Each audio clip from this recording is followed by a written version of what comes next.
All right, thank you for staying with us. We will be linking up now with Eshomo Moimudu and Tijesu Adeoye in our Abuja studio for the conversation around the petition that the people of Kogi West has submitted to INEC to recall Senator Natasha Akpoti-Uduaghan. Good morning, Tijesu. Good morning, Eshomo. Good morning, Veronica. It's good to see you this morning. Same here, same here. You can continue with the conversation now. All right. Thanks, everyone, for joining us on this segment of the program from Abuja. The Independent National Electoral Commission has received the petition of constituents of Kogi Central Senatorial District for the recall of the suspended senator representing the district in the National Assembly. The petition was submitted with over 250,000 constituent signatures out of about 480,000 registered voters in Kogi Central, which meets INEC's requirement of 50% plus one. The petition presented by Ms. Charity Omoli on behalf of the constituent was received at the INEC's headquarters, Lokoja, by the Commission Secretary, Ms. Rose Anthony, and stamped accordingly. In their petition, title submitted on grounds of loss of confidence, the constituents say, quotes, "We, the undersigned, being duly registered voters of the Kogi Central Senatorial District, hereby invoke our rights under the laws of the Federal Republic of Nigeria to formally demand the recall of Senator Natasha Akpoti-Uduaghan from the Nigerian Senate. In particular, this petition for the recall of Senator Natasha Akpoti-Uduaghan is brought pursuant to Section 69 of the 1999 Constitution of the Federal Republic of Nigeria as amended, as well as INEC's regulations and guidelines for recall petition," end quote. They affirm that Akpoti-Uduaghan emerged by virtue of an appeal court decision in October 2024, but say the petition arose as a result of their loss of confidence in her representation. For more on this latest development, we have with us in the studio a legislative governance expert, public affairs analyst, Chibuzo Okereke. Thanks for coming. Thank you. Good morning. Good to be here. All right. It's good to have you. Thank you. Now, also joining us live via Zoom is one of the petitioners, Sandra Musa, who is also a member of the Kogi Women Development Association. Okay, I guess she will join us in the course of this discussion. So the focus is on Senator Akpoti's recall. Yeah. Now, since the 1999 Constitution became operational, there has not been a successful case of recall of any lawmaker. In the case of Dino Melayo, for instance, you had the issue of technicalities and all that. 5.3% of the required 50 plus 1% turned up during the INEC verification, so the exercise collapsed. Now, in the case of Natasha, how would this case be different from the trajectory we've had all this while? Well, thank you very much. First of all, we have to recognize a number of issues. That one, it is the democratic rights of constituents to recall their legislator, either a House of Rep member or a senator, in line with the prescriptions of Section 69 of the 1999 Constitution. And the interesting fact is that that particular Section 69 never prescribed, conditionalities, except to the fact that the constituent said that we have lost confidence. So loss of confidence. So when you see on a petition, loss of confidence is not a witch hunt or a kind of any other thing, but what the Constitution had said is the requirement for people, constituent, to move to recall their members. So legally and constitutionally speaking, it's within their legal right to do so.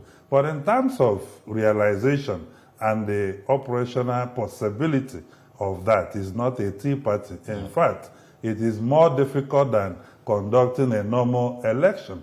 Because if you follow Section 69, and then the Electoral Act Section 2, and then the INEC guidelines and regulation issued pursuant to Section 160 of the Constitution, and to the fact that it has 3 levels of heavy, logistically loaded activities. Starting with Number one, which is that more than 50% plus one of constituents have to sign a petition. And people must know that a petition has been signed and submitted does not mean a recall has taken place. In fact, it is the lowest level of the activity. It's just an expression that we have lost confidence in this particular lawmaker and we intend to recall the lawmaker. If that happens, then INEC within 90 days, in line with Section 69, will have to conduct, if you follow their guideline, it's like conducting a full election to verify signatures.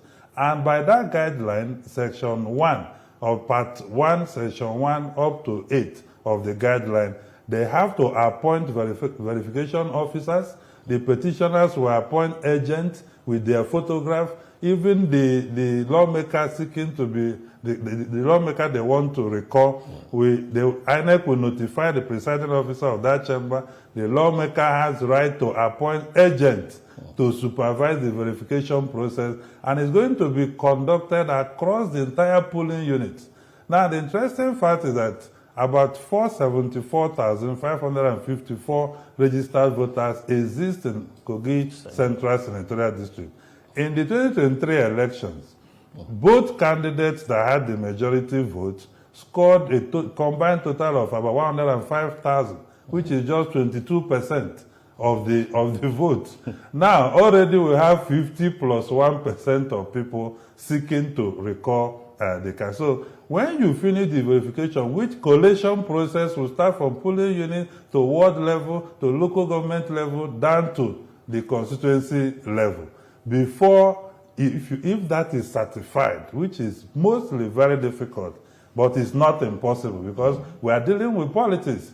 Senator Natasha, by the Supreme Court decision, scored 54,000 votes, while Senator Abubakar Ohere scored about 51,000 votes.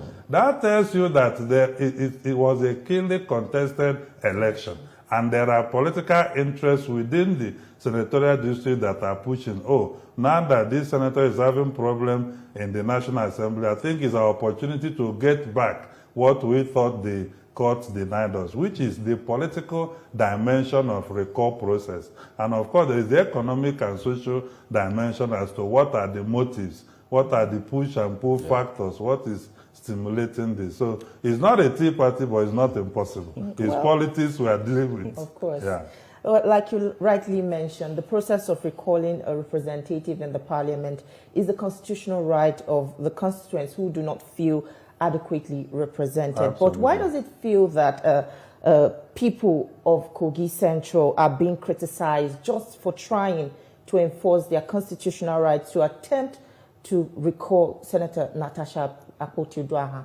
Well, I think a number of factors, because probably there's a political connotation people believe, especially those that are not even from Kogi Central. Yeah. And people must know, no matter what we say or do, the democratic rights to recall reside not just with Kogi people, but those who are registered voters, not even indigenous, registered voters from Kogi Central. So I think because, first of all, we're talking about women representation, women are underrepresented, she's already facing suspension of 6 months, so that emotion, that sympathy is there. Why move? But there is a political environment that politicians operate in. And like I told you, the election was keenly contested. The vote, in fact, if not that National Assembly elections are won on simple majority, you wouldn't have had a winner. They would have gone for several reruns in Kogi Central. So that interest is playing. But the important thing is,